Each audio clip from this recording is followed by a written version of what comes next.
You don't want to be an entrepreneur, or do you? Let's discuss. Stay tuned.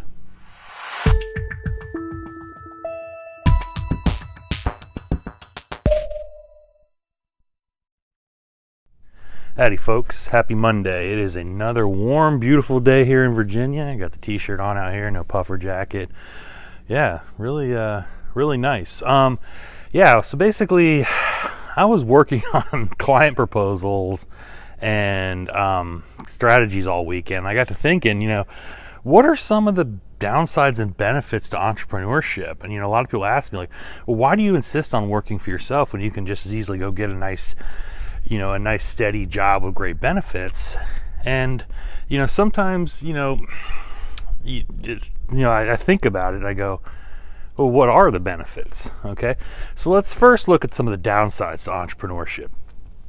Okay. One, income is never guaranteed. Okay. I've had months where I've blown out the water. I've had other months where, Carrie's looking at me sideways going, you don't even really make enough to buy groceries. Okay. So that happens. Okay. So really you have to have a lot of financial discipline if you're going to work for yourself. Okay. Number two, it is a lonely world. Okay. Granted, I can go to co-working spaces, Starbucks, networking groups, and interact and mingle with fellow entrepreneurs, business owners, and people in my industry. But at the end of the day, the work I do is right in here. There's some collaboration, but 98% of it really isn't. So a lot of times I'm working on my own, in my own head most of the time. Okay. So granted, I may be in a room working in a co-working space, something like that, with a group full of people, with a room full of people, but it's still a very, very lonely journey because you're on that journey by yourself. Okay, you have your family and friends to support you, but at the end of the day, like right now, Carrie's at school teaching. I'm going. I woke up this morning and I go, okay, I'm alone for 8 hours. I have this and this and this to do, and yeah, so it definitely does get lonely. Okay. Number three, you have to have an insane sense of self-awareness. Okay. And a lot of people don't. A lot of people really struggle with that.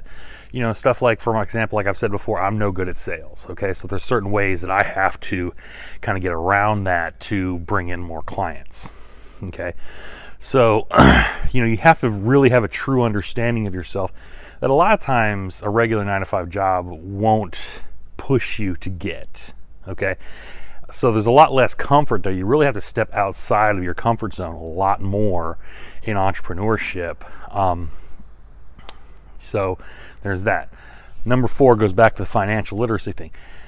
A lot of people just getting into starting their own business goes, oh my God, I just feel nervous all the time if I'm going to, whether I'm going to make enough money to pay the mortgage this month and keep the lights on, stuff like that. And I have to be honest with them and say, look, that does not go away. That will always be there.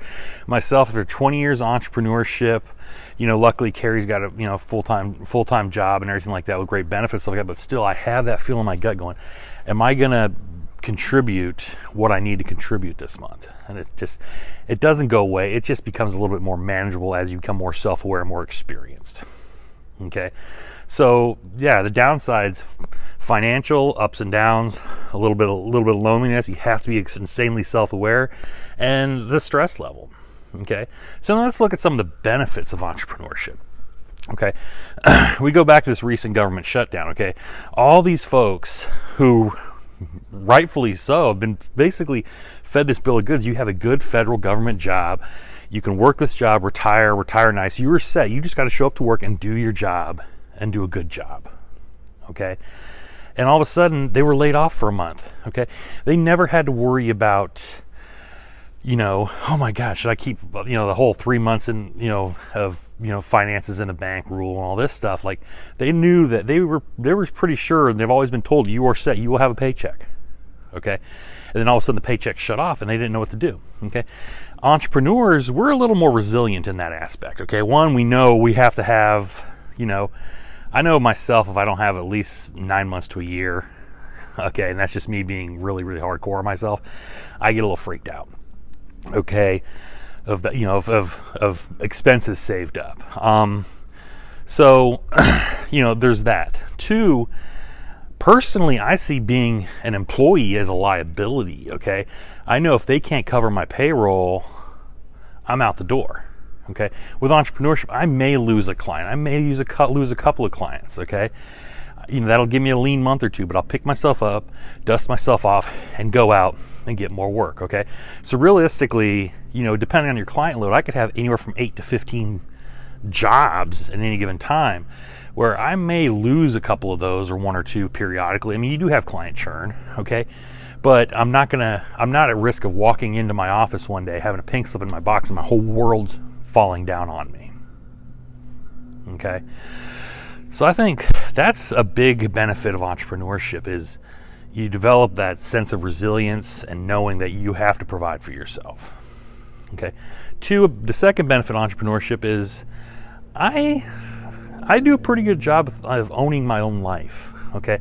I maintain my own schedule. Yeah, I have client demands. I have a lot of deadlines. I have meetings and all that stuff. But no one's expecting me to be anywhere at 9 o'clock and to stay there until 5 o'clock or whatever, okay?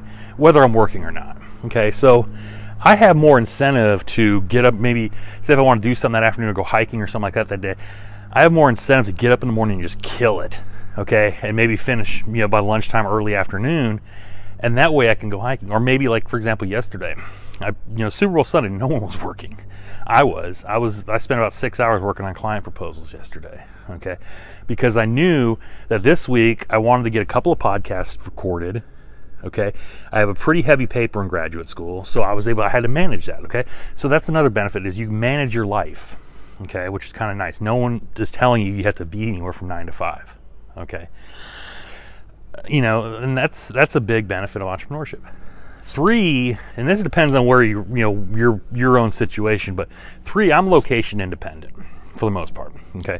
For example, a few years ago, Carrie decided she wanted to go to graduate school at Middlebury College in Vermont, summer sessions. So given my situation, I'm able to travel with her, okay? I don't have to sit there and go 6 weeks during the summer without seeing my wife. Okay, I can travel with her because I've set my life up to be like that. Okay, so the question is, you're going to ask yourself that question: should I go and work for myself? Should I be an entrepreneur or something like that?